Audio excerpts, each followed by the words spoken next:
Welcome to another CHRO Conversation, hosted by the Center for Executive Succession at the Darla Moore School of Business. I'm your host, Anthony Nyberg, and today we have the opportunity to view a compilation of interviews on the topic of hybrid or remote work.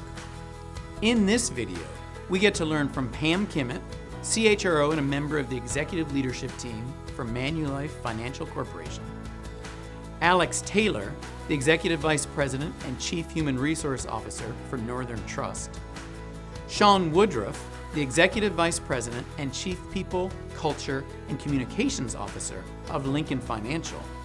When he did this interview, he was the CHRO of TIAA. Lucien Alziari, Executive Vice President and Chief Human Resources Officer of Prudential Financial, Nicolas Lamoureux, who is the Senior Vice President and Chief Human Resources Officer at IBM, Tim Richmond, who is the Executive Vice President and CHRO of AbbVie, and Christian Meisner, the CHRO of GE Aerospace. And when he did this interview, he was the CHRO of Kaiser Permanente. A big challenge that we have as a company, and I dare say my colleagues at every company have right now, is there's a lot of roles you can't do full-time at home. And if you aspire to be in senior leadership roles, you need to be present. So if you want to run Cambodia, we can't have you sitting in North America as the general manager of Cambodia. You need to be on the ground, you need to be out with the team and out with our customers and our partners.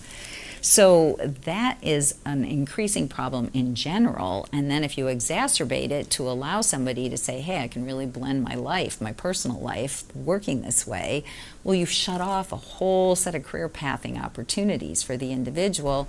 And to your point, I think with technology we build trusted relationships, but there's nothing that can replace that human connection that we get when we're together.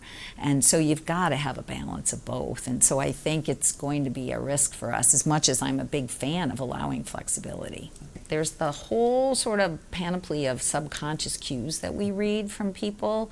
You sort of get the sense of a person's energy, and are they connected in this conversation? How do they seem? How are they relating with others? There's a lot richer contextual thing than just looking at a bunch of headshots on a screen. And I mean, thank goodness we had that during the pandemic. I think we would have all gone crazy looking at a Polycom. But it is different, and I think there's a lot that you learn as a rising individual working in business, just about reading situations, reading customers, reading colleagues.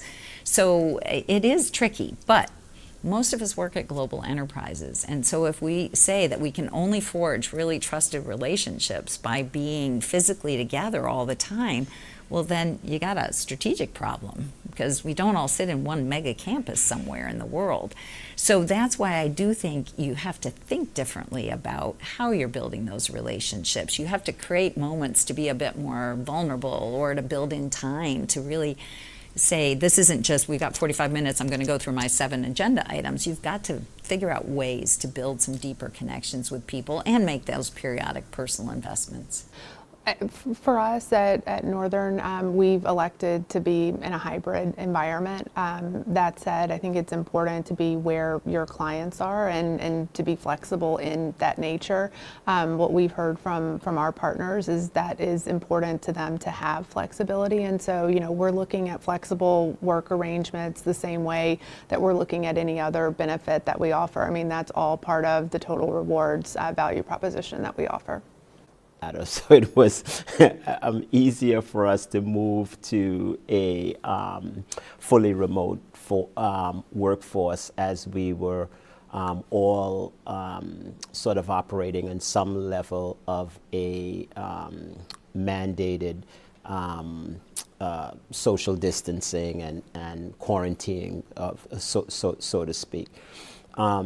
It has been a little bit more difficult in terms of transitioning back into the office.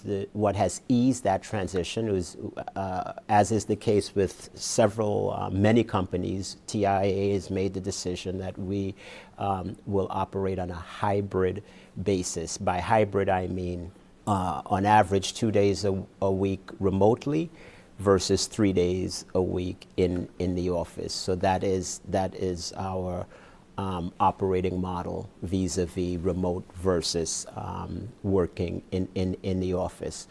And as you pointed out, Anthony, our associates have given the company a lot of grace in terms of accepting and adopting that persona. We took the point of view that there are obvious attributes to working in the office. People talk about collaboration, some talk about productivity.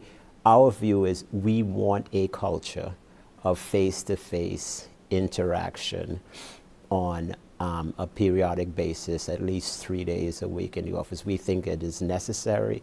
We think it also supports mental health, and we believe that the benefits of being able to have a drive-by discussion or an impromptu meeting, or be able to really get a sense of colleagues when you're engaged in an intense discussion in person rather than through a Zoom screen, is necessary for our culture. What does productive really mean? So if productive means that working at home, I can work without being bothered, without having to subject myself to an impromptu interruption, that I can sort of just focus on exactly what I'm doing, I would say check the box. But I would also ask that person to think about productivity. Productivity is just not about what I do.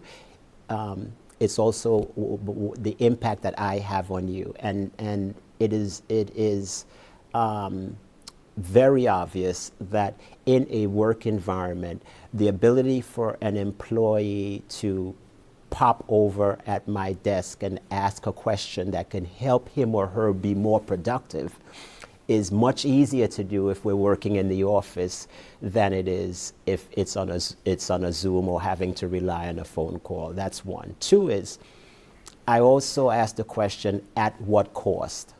Because I believe, and the data has shown, that there has been a societal cost to us working remotely for this protracted period of time from March 2020 up until at least the summer of 2021, for that two-year plus period. And we have seen an increase, Anthony, in anxiety generally, and many believe that increase is directly correlated with this isolation that we have had to endure for such a long period of time. So the benefits of seeing each other, being in some place, engaging with each other on a live, extemporaneous basis has to abate some of those trends, sadly, that we've seen. But I think this combination of great flexibility for the employee, but also being purposeful about there is a reason to come to a workplace, but that reason isn't true 5 days a week, 10 hours a day. But we need you to come to the workplace for work that is collaborative, where coming together produces better outcomes than when you're doing it remotely by yourself. And then cultural injections, where it's a time for people to come back together and remember why they're part of a community and to sort of reinforce that culture. And so in that, I think the challenge for HR is to say, well, then how do you build culture in a much more purposeful way than the reality was in the old days? It was by osmosis. It happened, we couldn't describe how it happened. Now, it isn't going to happen unless you work at it, but I think it's actually, in some ways, a more efficient way of building it in the future. The one thing, though, that I think we need to be unapologetic about is hybrid doesn't mean 100% remote. There is a reason why we need people to come into the workplace from time to time. And a large part of that is the cultures that we believe in and the communities that we're sort of shaping together. And The other thing that I think some businesses are finding out now in a very data-based way is the rate of skill development for early in career talent is different if there's not enough of a in-office kind of apprenticeship experience going on. And I think at the end of the day, we've got to come back to, we do everything to make sure that our businesses can win and we can exceed our customers' expectations better than anybody else. And, we'll design our work experiences around that, not based upon individual employee preferences. One thing's for sure, if you're trying to build culture where your employees are not interacting with you as frequently as they used to do, if you're just trying to do it by osmosis, it's not going to happen. A lot of us have lived and worked in international companies, and we didn't see our employees in Asia every day, but we trusted them to get the work done. We had a way of communicating and managing them over time. And so I think sometimes we lose sight of, we know how to do this in other environments, and we just need to bring that learning back into kind of our home environment now. But all of the things that made us successful running international businesses, that those principles are just as applicable here to a new situation. But it's not like we suddenly came up with whole new laws of human interaction. It's just, this is a different experience in kind of our home turf. Well, I think part of it is we trust you, but you need to trust us. All right, so trust us that we understand what is in your best interest and what will help you build a longer term flourishing career with us. And it won't be that you need to be in the office every minute of every day. That I think those days are gone. But nor will it be that you can never have any kind of physical interaction with any fellow colleague. It doesn't work that way. It doesn't work that way in terms of the skills that you're going to need, both the sort of technical domain skills, and it's definitely not going to teach you the interpersonal sort of EQ skills, ability to work with people, and then eventually the ability to lead people. If you don't meet people, you're not going to know how to lead people. If the reason you're saying, I want you back in the office, is I don't trust you to get the work done, that hasn't been our experience, I'll just say that. We proved to ourselves that you don't need to be in an office to get work done, right? We also probably learned along the way that bringing people together is helpful to get some work done, collaborative driven work, idea generation work, teamwork, obviously is done better when people are together. Cultures are built when people are together. So I think we know the factors in the equation. It's kind of what's the balancing of the factors within the equation. And so I believe that there will be a balancing between the flexibility that we know employees really value, and I value it as an individual, but also there's a requirement to do collaborative work, and there's definitely a requirement to keep and sustain cultures. And so hybrid doesn't mean 100% remote, but nor does it need to become 100% in the office. I personally think that we're not going back to 100% in the office. Now, I'd also say we're all a function of our business model as well. So different companies have different business models. The work is always going to be the driver of decisions about how and where work gets done. At IBM, we do believe that face-to-face interaction is important to kind of a vibrant experiencing our culture. Is it face-to-face interaction 5 days a week? No, but we do believe it's an important part of it. Are there virtual tools? Are there things you can do in remote environments to bring the culture to life? Absolutely. So I would never get lazy and say, oh, culture can only exist if you're face-to-face. Hybrid environments do work. But for our company, we believe that it is that hybrid piece that works. Some remote, some in person, that really makes the culture come to life. Flexibility is important, and having the shared values and behaviors. I think there's a lot you can do around training. Even when you're hosting remote meetings, making sure that those behaviors, how you interact, is very similar to how you might do it face to face. So I think there's a lot you can underpin to make remote work. But I also think on the long term, 100% remote, 100% of the time, I don't know that that works. It's always an important reminder to say we had people that worked remote in that pre-pandemic period. There was reasons why we supported them doing that. There was a good talent philosophy underpinning it, and we could drive performance with those individuals doing their role remotely. What's happened since then, and we've all experienced the pandemic, and for most of us, we had to work at least part of the time remotely. Now, the expectation is that companies are going to be much more clear about how everybody has either a remote work arrangement or a somewhat flexible arrangement around work. So we've gone to a hybrid work model. We call it where we work. It's a little bit of our philosophy, again, about where we work and how we produce our work.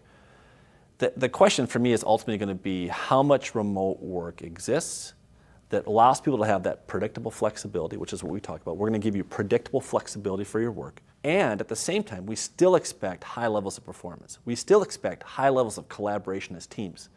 We think our work is best done in teams, cross-functionally.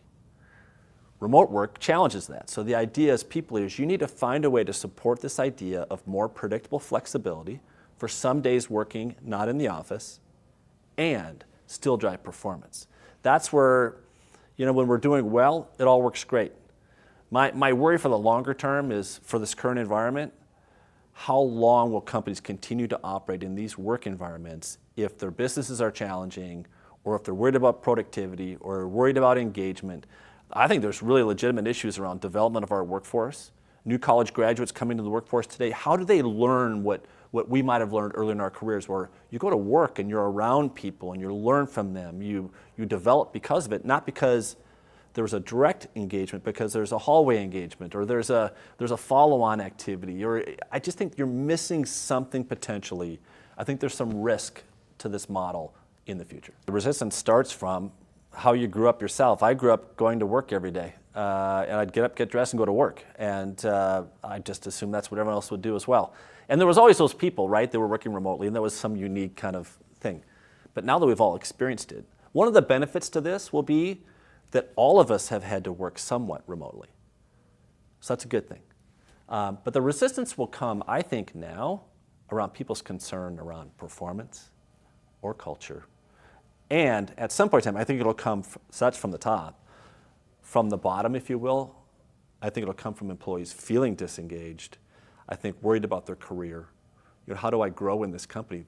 What if they don't know you? What if you've been working there for 3 or 4 years and no one actually knows who you are? That's the risk. It's a double-edged sword, right? We know that a lot of our employees really enjoy it. We actually see increased productivity in some areas, no time commuting, and it's very helpful for employees. But I do worry about, especially for the remote workforce, how do you keep that engagement? And how do you, as you hire and onboard people who've never stepped foot into a facility and been around a team, how do you inject that great culture that has really served us well over the years? And so we've done things around for remote, both employees and leaders, training that they go through that talks about things you have to, especially as a leader, consciously do on a Zoom call or a Teams call to make sure you're inclusive, to make sure that you are engaging with your employees. How in your one-on-ones do you ask about them personally? Things that often come up naturally, face-to-face, before a meeting, or grabbing a cup of coffee. You have to purposely insert those into your remote digital experiences to keep that connection. You just listened to another CHRO conversation. Today, we were able to collect the thoughts from 7 CHROs of global businesses. They shared their ideas and thoughts about the changing workforce and how organizations need to think about remote work and the hybrid workforce to help drive organizational success. On behalf of all of us who are associated with the Master of Human Resources program and the Center for Executive Succession here at the University of South Carolina, thank you for joining us.